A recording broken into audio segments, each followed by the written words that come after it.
Bonjour à tous, bienvenue dans l'Interaction. Chaque vendredi, 12h30, 13h, on essaye avec vous d'apprendre à gérer un portefeuille en direct. Et c'est une émission que nous avons le plaisir de réaliser en compagnie d'Hubert Tassin. Bonjour Hubert. Bonjour. Agnès Delors, bonjour Agnès. Thomas. Et Paul Schforer. Bonjour Paul. Bonjour.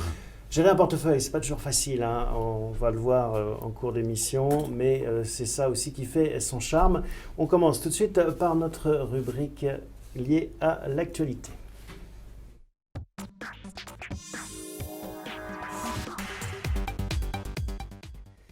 Oui, parce qu'il faut poser les bases, le contexte de l'actualité pour après prendre et organiser, structurer ces décisions de gestion. On commence avec ce retour sur des plus hauts de 3 mois, finalement, le CAC. Le CAC revenait à 4005, on a fait 3009, on a rebondi à 4005. Le CAC limite maintenant sa perte à l'heure d'aujourd'hui à un peu plus de 3%. Wall Street est légèrement en hausse, le Dow Jones, le Standard & Poor's légèrement en hausse, le Nasdaq légèrement en baisse.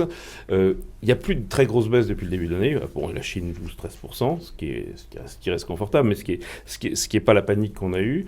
Les deux marchés qui montent de 20% depuis le début de l'année, c'est le Brésil et la Russie. Donc on respire, on se remet à raisonner et on ne raisonne pas seulement avec ces tripes, donc moins 3-4% sur les valeurs européennes, un peu plus sur le DAX, c'est toujours la question du commerce mondial, et un peu moins sur la France. Voilà, c'est un peu un retour au calme, mais beaucoup de problèmes, c'est qu'après avoir eu tout en noir, la croissance mondiale, la croissance chinoise, le pétrole, ça va un peu mieux, mais voilà.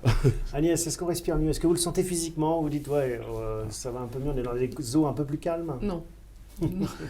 Non, on n'est pas du tout dans des eaux calmes pour l'instant parce qu'on accote d'autres événements d'ici la fin de ce premier semestre. Donc on a le Brexit. Bien avant, on a encore de nouveau des tensions avec la Grèce. On a l'Espagne où le gouvernement n'est toujours pas formé. Donc du coup, et puis on a la réunion de Doha là, qui va se terminer dimanche. Donc entre l'Arabie Saoudite, l'Iran, donc la Russie. Donc voilà, il y a toujours plein... Pour essayer de stabiliser les prix du pétrole. Donc le marché est très technique pour l'instant. Je dirais, on a surtout fortement monté par un secteur. Il y a 3 gros secteurs sur la semaine qu'on fait bien au-delà de la hausse du CAC. Ça a été le pétrole, les basic resources et les financières. Ça s'arrête là. Paul, la Grèce... Et dans les 3 cas, c'est un retour après avoir été très sanctionné. Oui, parce que les financières, elles perdent toujours 15%. Mais c'est quand même, le marché résonne à nouveau, mais est-ce qu'il ne croit pas trop que c'est fini? Le Parti communiste chinois nous annonce une statistique auquelle personne et lui-même ne croit pas. Mais comme celle l'année dernière était déjà truquée, on se dit finalement c'est pas si mal. Paul, la Grèce, juste un mot là-dessus, elle pourrait se rappeler à nos bons souvenirs? La Grèce se rappellera à nos bons souvenirs, c'est à peu près certain. Et ça va remettre le même bazar que l'autre fois? Moi je ne suis pas certain que ce soit si dramatique que ça. Le point qui me paraît le plus important finalement et qui va se jouer peut-être ce week-end, c'est pas tant le prix du pétrole que le rôle que va jouer la Russie. C'est-à-dire que ce qui est essentiel pour avoir une fin d'année qui soit satisfaisante, en particulier en Europe, il faut qu'effectivement l'embargo russe tombe. Et c'est peut-être ce qui se joue dans le week-end à Doha, puisque finalement ça pourrait confirmer le fait qu'on le supprime en juin. Et ça serait une bonne nouvelle à moyen terme. Concernant la Chine, Agnès, c'est quand même plutôt un ouf de soulagement, même si Hubert ne croit pas aux statistiques. Mais non, les statistiques étaient déjà fausses, donc c'est pas très gênant. C'est la tendance qui compte. Voilà, c'est la tendance qui compte. C'est vrai qu'on a eu une amélioration. Enfin, le PIB de la Chine est ressorti en baisse par rapport au trimestre dernier. Oui, mais pas beaucoup. Pas beaucoup. Mais du coup, ça soulage les marchés quelque part. C'est-à-dire que, de toute manière, la Chine est en train de relancer ses anciennes mesures, notamment c'est par le crédit et l'endettement, et financer les dépenses publiques. Donc, ils vont augmenter leur déficit. Et puis, il y a quelque chose d'important, c'est que même si la statistique est à prendre avec des pincettes, la statistique, c'est une communication du Parti communiste. Et donc, on peut en conclure qu'ils ne sont pas pressés de faire une pression sur leur change. Et ça, c'était quand même une des grandes inquiétudes, c'est que devant une situation qui leur échapperait, ils tapent sur le change, et je sais que Paul lui dit, tant que le renminbi n'est pas dans les droits de tirage spéciaux du FMI, il n'y a pas de risque, et ça confirme. Ça c'est un vrai point positif. Moi, je crois qu'il y a ce point positif, et puis il y a une autre chose, c'est qu'en fait, la Chine a continué à acheter de façon importante des matières premières, qu'elle stocke, qu'elle achète dans de bonnes conditions. Et ça, je pense que ça participe. Signe de confiance, comme quand une entreprise recrée des stocks. Voilà, on est vraiment dans une montée en productivité du secteur industriel à l'occasion de cette transformation, de cette réduction du rythme du secteur manufacturier. Et je pense que ça, c'est aussi très positif à moyen terme. Bon, on regarde les graphiques que vous nous avez apportés cette semaine. On commence sur le pétrole et pas le pétole, hein. Même si on disait qu'il n'y avait pas beaucoup de vent. Oui, il y a une coquille, effectivement. Le pétrole, là, c'est en fait l'indice S&P comparé au cours du pétrole. Et donc on est en retard. On voit clairement que finalement, le pétrole est remonté. Et l'indice est remonté. Donc en fait, on est bien dans un schéma où le pétrole est vraiment directeur des mouvements. Alors parce qu'il y a des effets secondaires où on se dit qu'il va y avoir des défauts bancaires et ça affecte les banques. Mais on est vraiment dans un schéma où effectivement aux États-Unis, on a presque digéré cette baisse du prix du pétrole et on est revenu au-dessus de 40 dans une situation qui rassérène tout le monde. Il faut se souvenir que dans les indices, et dans la bourse, notamment dans le Standard & Poor's, l'industrie manufacturière et l'industrie pétrolière représentent beaucoup plus que dans le PIB américain. Et donc ça c'est intéressant parce que il est assez normal que le Standard & Poor's soit plus corrélé que l'économie américaine elle-même ne l'est à ça. D'accord. Voilà. Deuxième graphique, c'est le CAC 40. Finalement. C'est inversé là, le pétrole est au-dessus du CAC alors que c'était le contraire. On voit là effectivement qu'en France et en Europe, la situation est différente de celle des États-Unis et on voit qu'effectivement on a beaucoup plus de mal, on a beaucoup plus de retard. Alors comment ça s'explique ? Eh bien certainement par la structure de l'économie et c'est pour ça que je vous ai amené un autre graphique. Le voici. Qui est plus complexe. Alors, vous avez... Je pense qu'on ne peut pas faire plus. Hein. Il faut donner les couleurs à chaque fois. Vous avez en bleu une flèche qui montre le mouvement du secteur bancaire. Attendez, elle est où la grande flèche. La grande flèche qui descend. D'accord, qui descend la tendance. Donc, voilà. Ça, c'est les banques. C'est les banques. Et vous avez en face de cela la consommation qui est une flèche qui monte en rose. Conso. Et vous avez les ressources qui montent aussi. Qui montent aussi. Donc là, c'est les ressources de base, les matériaux de base. C'est les matières premières. C'est les matières premières. Et vous avez le pétrole qui, lui, se distingue puisqu'il est en haut du graphique. Alors, d'accord, donc c'est un anglicisme, ressources. Voilà. C'est en fait une situation, donc là, on cherche à analyser la surperformance des secteurs par rapport à l'indice. Donc, ce qui est le driver principal, on l'a vu, c'est le pétrole. Là, c'est ce qui se passe en Europe et on voit clairement que autant la consommation reste quelque chose qui crée de la valeur et de la surperformance, les ressources et l'énergie ont posé leur point d'inflexion. Donc ça, c'est quand même quelque chose de positif. C'est-à-dire qu'on est plutôt au lendemain de l'éclatement de la bulle matière première. Et on a en revanche le système bancaire qui, lui, détruit une partie de cette valeur et qui justifie presque qu'on soit en retard en Europe, alors que le nettoyage ayant été fait aux États-Unis, précédemment dans le secteur bancaire, ça ne pèse plus. Je pense que ça va même plus loin, c'est que les banques n'ont plus le même métier qu'elles avaient avant la crise subprime, pour faire vite. Les banques centrales leur donnent du crédit à distribuer, mais elles ne peuvent plus être des hedge funds, donc c'est plus le même métier. D'ailleurs, BNP a licencié encore une partie de sa BFI cette semaine. Et donc, quand on a eu des cours qui étaient entre 120 et 150% des fonds propres, aujourd'hui, à 50-60, elles peuvent remonter, mais elles ne retrouveront pas ces cours-là, je pense, Agnès. Oui, tout à fait. Moi, je pense que les banques ne vont plus délivrer ce qu'elles ont délivré. Elles ne vont plus sauter, elles ne vont plus faire faillite, voilà. Mais elles ne vont plus non plus nous donner des sommes folles. En fait, le point bas qu'on a eu au mois de janvier-février, c'était l'idée que peut-être qu'elle pourrait sauter. Oui, voilà. Effectivement.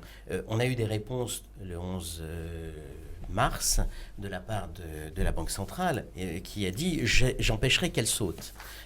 En revanche, alors c'est pour ça qu'elles sont remontées un petit peu. En revanche, quelque part, le business model, il a totalement changé et c'est ce qu'on dit depuis un certain nombre d'émissions, effectivement, avec des vraies inquiétudes. Alors, ce qui est vrai, c'est que ce qui est paradoxal, c'est que les banques françaises, dans ce business model, sont assez fortes, assez puissantes et assez solvables. Et donc, on a l'impression quand même que les banques françaises douillent parce que les banques allemandes, les banques italiennes sont dans une situation plus difficile. On n'a pas parlé des États-Unis. Alors, premier résultat, bon, c'est l'aluminium, compagnie of America qui sort le premier, bon, c'est juste anecdotique. Mais justement, les banques, JP Morgan, Wells Fargo, c'est pas mal. Hein. C'est pas mal. Enfin, elle donne des résultats. JP Morgan a donné des résultats, des bénéfices en baisse de entre 6 et 7%. Oui. C'est ce que a marché. Voilà, c'est le consensus. Le marché, pour l'instant, a pricé. On s'attend à une baisse entre 6 et 7% des bénéfices des sociétés.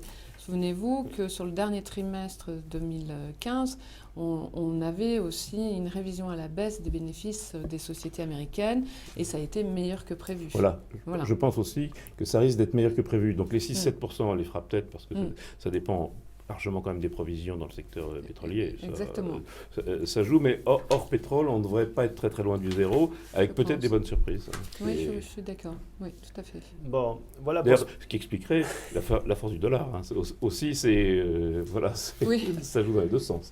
Force du dollar qu'il faut renvoyer avec les décisions de la BCE du semestre passé, qui était de dire il ne faut pas qu'il aille trop haut. Voilà. Donc on est presque sur les niveaux qui sont inquiétants. Bon, voilà ce qu'on pouvait dire pour ce premier tour d'horizon lié à l'actualité. On passe à notre tableau de bord.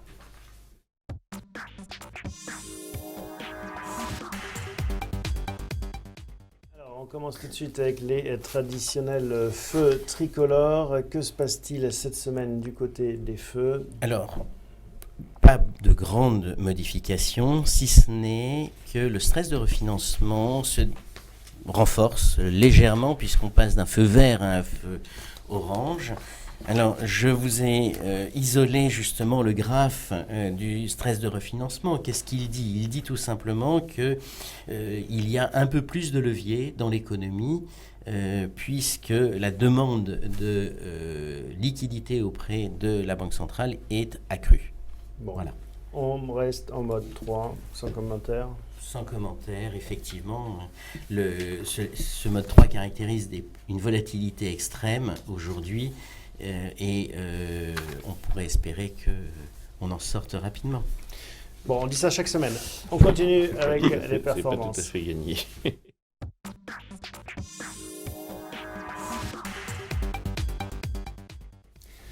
Alors, tout de suite, on va voir en effet quelles ont été les performances. Et on peut parler cette semaine de contre-performance plutôt. Oui, cette semaine, donc, on a bien contre-performé notre indice de référence. Donc, on ne fait qu'une hausse de 3% contre 4,84. Mais tout de suite, cet écart s'explique surtout, notamment par la forte hausse de Total, des financières, donc des gros poids de l'indice, qui, si on voit dans le tableau CAC 40 de la semaine. Oui, voilà. Excusez-moi. Voilà, donc voilà, et on voit bien un Total qui est en hausse de 7%, AXA 10%. Donc la contribution sur les 5 premières lignes nous fait perdre notamment 2,28 de contribution, nous, sur notre fonds. Donc voilà. On a fait qu'un écart de 1 et quelques, mais ce qui veut dire qu'on a de bonnes idées quand même et de bonnes valeurs qui compensent aussi cet écart, parce que faire la même performance que son indice de référence dans cette période-là, c'est très difficile. Alors, ce qu'on a, c'est ce que l'émission de la semaine dernière, c'est ce qui s'est passé sur les télécoms n'est pas rattrapable en une semaine. Voilà, ça aussi. Donc, on a. On paye aussi ça. Donc, on le voit, le secteur. Oui, on voa notamment Orange qui a fait 6% de hausse. Mais la semaine dernière, avec Bouygues, ça nous a bien pénalisé. Ça a été Bouygues, voilà. Orange rattrape, Bouygues est un peu on pourra en reparler, c'est très difficile de vendre du Bouygues, puisque Bouygues capitalise ce que valait Bouygues Télécom. Donc ça veut dire qu'on a tout le reste, qui n'est pas absolument zéro, pour zéro. Donc, alors après, vous avez des études d'analyse vous disant que les 3 autres vont lui casser la figure. Mais comme ça fait 15 ans qu'on le dit, je ne sais pas très bien. Ça vaut peut-être pas 10 milliards, mais si ça en vaut 9 milliards et demi, ça change pas grand-chose. La discussion sur Bouygues et sur la gestion. Oui, sur les secteurs, moi je crois que ce qui est important, c'est que je pense que progressivement, on va voir finalement les défensives continuer à se réduire et les cycliques continuer à augmenter. En fait, on a eu très peur pendant le trimestre passé. Et on a eu la crainte que ce soit la fin du mouvement de hausse qui s'était initié en 2012. Je crois qu'on est de plus en plus dans quelque chose qui n'exclut pas de la volatilité immédiate, mais qui est rassurant. Et finalement, je pense que la structure du portefeuille continue à se déplacer, c'est-à-dire que la conso cyclique et les cycliques vont se renforcer, continuer à se renforcer dans notre portefeuille et vont continuer à apporter de la valeur dans les portefeuilles. Comme j'ai souvent dit, la consommation tout court qui est classée défensive et en revanche quelque chose qui est porteur. C'est le graphe le montrait. Alors dans nos classements c'est du défensif, mais en fait c'est du conjoncturel pour beaucoup. Oui. Tout à fait. Voilà ce qu'on pouvait dire. On avance avec la rubrique consacrée à la gestion. Je vous invite à nous poser bien sûr toutes vos questions.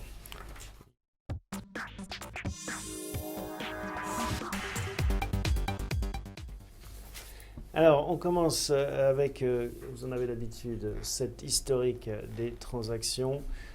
Qu'est-ce qu'il faut noter ? Alors, on a fait plein de mouvements cette semaine. On a un peu restructuré le portefeuille, c'est-à-dire qu'on a rentré 3 nouveaux titres. Donc la semaine dernière, je parlais notamment de Sanofi, qui avait, depuis ses plus hauts de l'été dernier, avait perdu plus de 30%. Et on voit que Sanofi est en train de se restructurer, et notamment elle a l'intention de vendre sa partie générique pour se recentrer sur son corps de métier.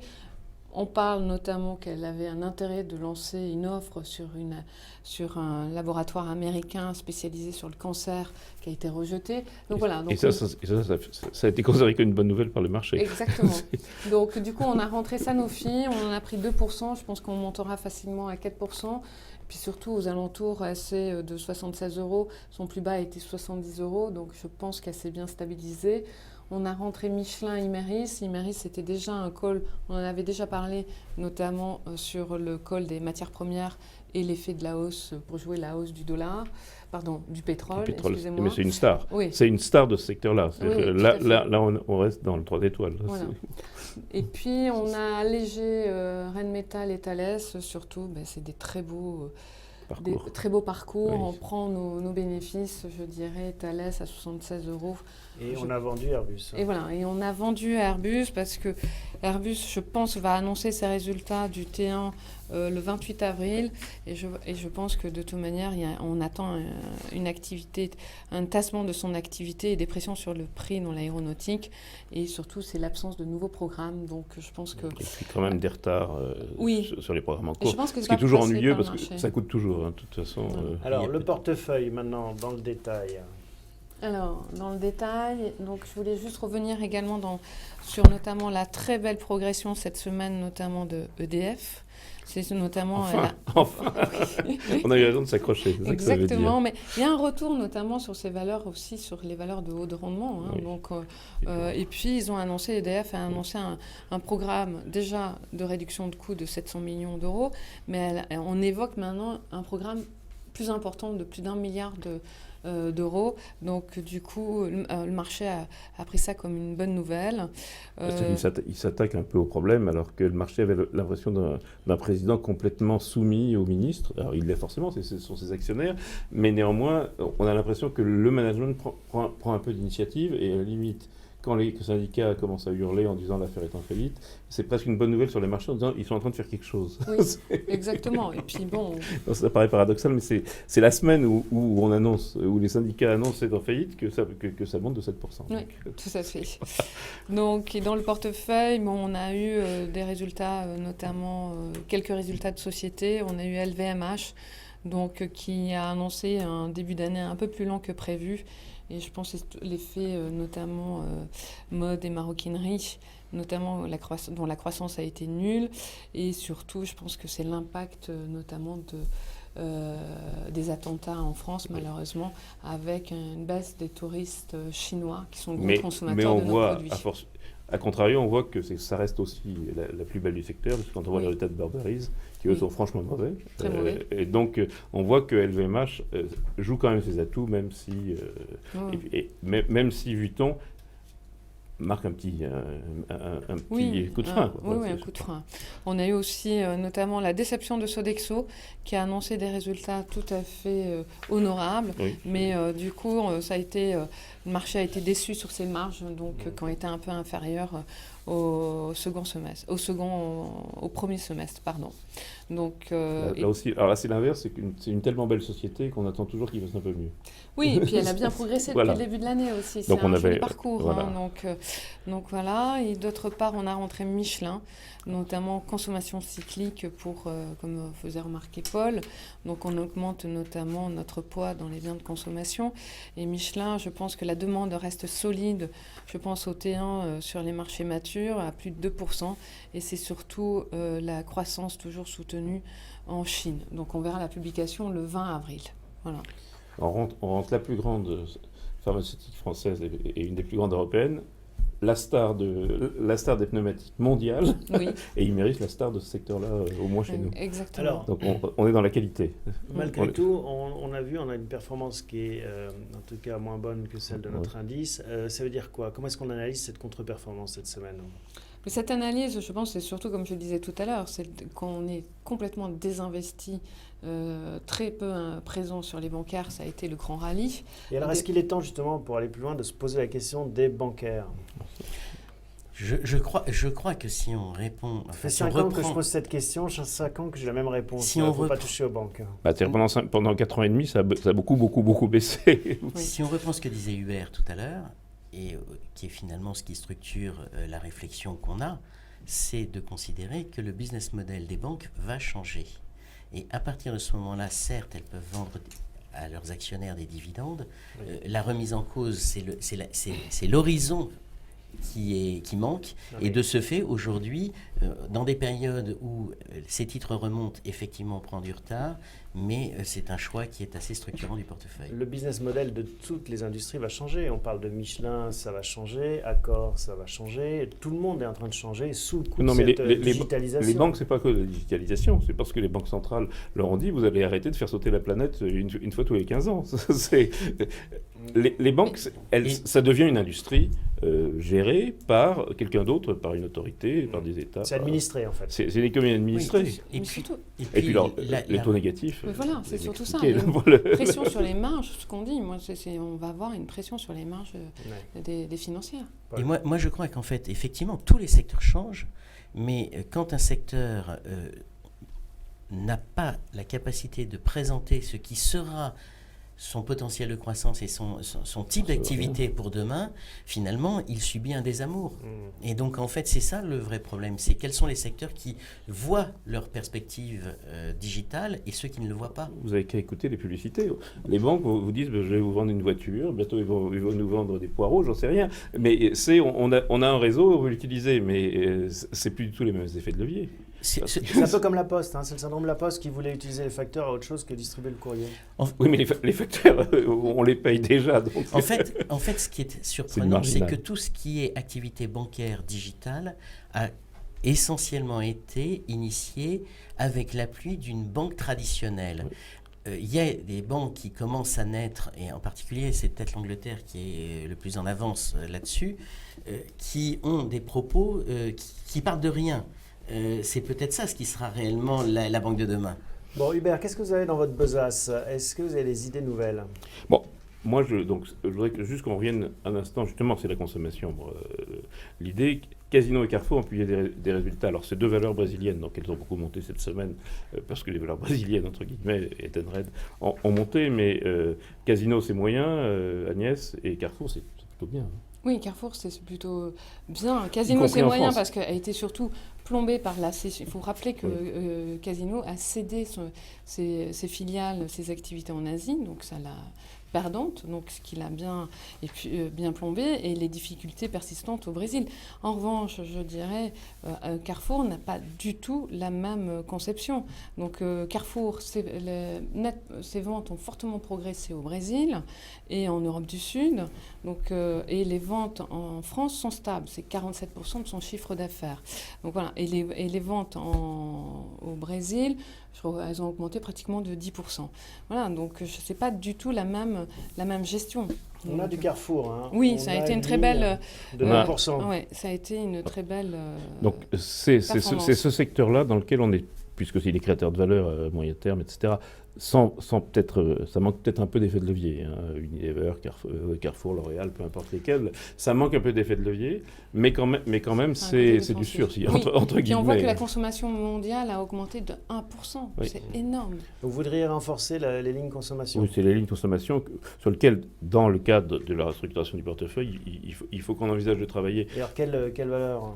Écoutez, Reprendre du Carrefour, une pincée de Carrefour? Moi, j'aime beaucoup Carrefour. On a déjà du Deleuze. Alors, on est déjà en distribution européenne. On a Carrefour et Deleuze. Alors, même si on a... Vous aimez bien nous Unilever dénicher aussi. d'autres idées? Danone, oui. Moi, comme je vous ai déjà dit, il y en a une que j'aime beaucoup, c'est Lucie Cru et Panzani, Ebro Foods. C'est une grosse boîte, hein, c'est pas... c'est une grosse boîte.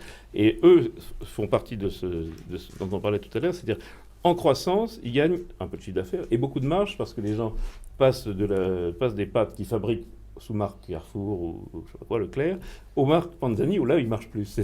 Il y a un peu de levier sur ce genre d'activité.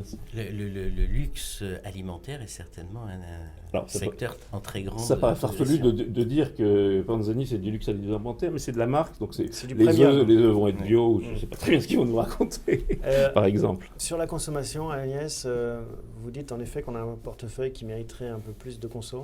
Alors, pour répondre tout à l'heure à votre question, notamment comment on peut améliorer notre spread, notamment quand on a des gros poids bancaires dans notre indice, et c'est vrai, on peut l'améliorer en étant pertinent dans nos choix sélectifs de valeur et en ayant aussi des poids forts. Donc il faut être contrariant, chose qu'on avait bien menée l'année dernière.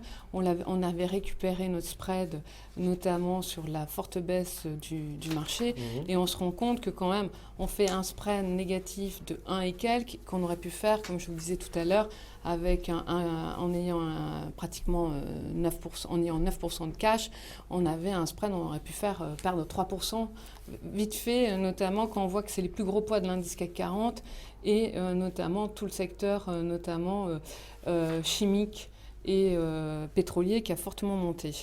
Donc dans la consommation, je pense qu'il faut surtout regarder, et c'est vrai que notre secteur où on est bien impacté dans les technos n'a pas beaucoup délivré dans cette période-là. Donc moi j'y crois toujours, donc il faut être patient.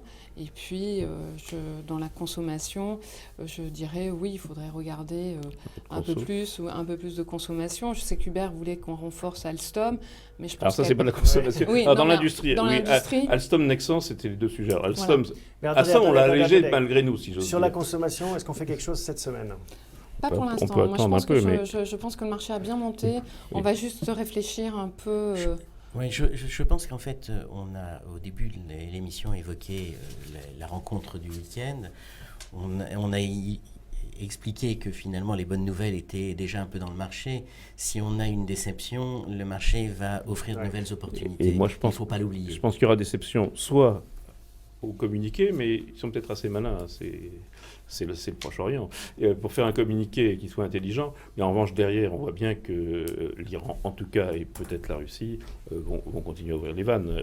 La Russie a passé, vous savez bien, le mois dernier, a passé son record de production depuis la chute du mur.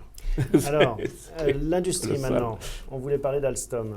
Alstom, ça monte et ça baisse. Il y a des mauvaises news. C'est un super dossier parce qu'il y a des analystes très pour et des analystes très contre. Donc là, surtout qu'elle est décotée de 40% par rapport à ses concurrents. Elle fait moins 40 sur les concurrents parce qu'on ne connaît pas encore le vrai périmètre, etc. Exactement, il y a encore beaucoup de flou. Donc déjà, je pense que nous, et c'est vrai qu'on avait apporté nos titres, notamment qu'on a cédé à 35 sur l'opération à 35 €. C'était judicieux. Voilà, non, exactement. Et pour l'instant, c'est vrai que nous n'avons pas renforcé. Donc, on n'est pas remonté à 2 et quelques. Donc, est-ce que c'est le moment ? Je pense que pour l'instant, il y a encore trop de flou. Et je pense qu'on a 1,80 d'Alstom, je trouve que c'est déjà pas mal. Moi, je pense qu'il faut un peu d'industrie et que Alstom est un des bons, surtout si on vend du Airbus. On est en train de... encore une fois, je suis le premier à penser que c'est d'abord la conso, mais bon, il y a d'une part la numérisation de la société, comme on l'a dit, donc Atos, des boîtes comme ça, donc Atos, on les a toujours, mais aussi judicieusement. On a allégé ou vendu les Capgemini. Donc, on s'est un peu allégé dans ce qui est purement industriel.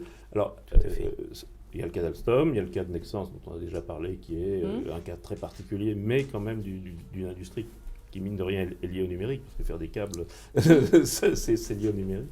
Donc voilà, c'est des sujets à ouvrir.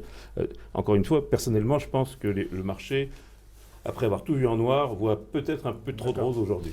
Bon. Donc c'est pas le moment forcément d'investir. C'est-à-dire que quand on vend, c'est pas, si on vend en vendant les Airbus, c'est pas obligatoire de réinvestir. D'accord, on peut garder le cash et l'argent ne doit pas brûler les doigts.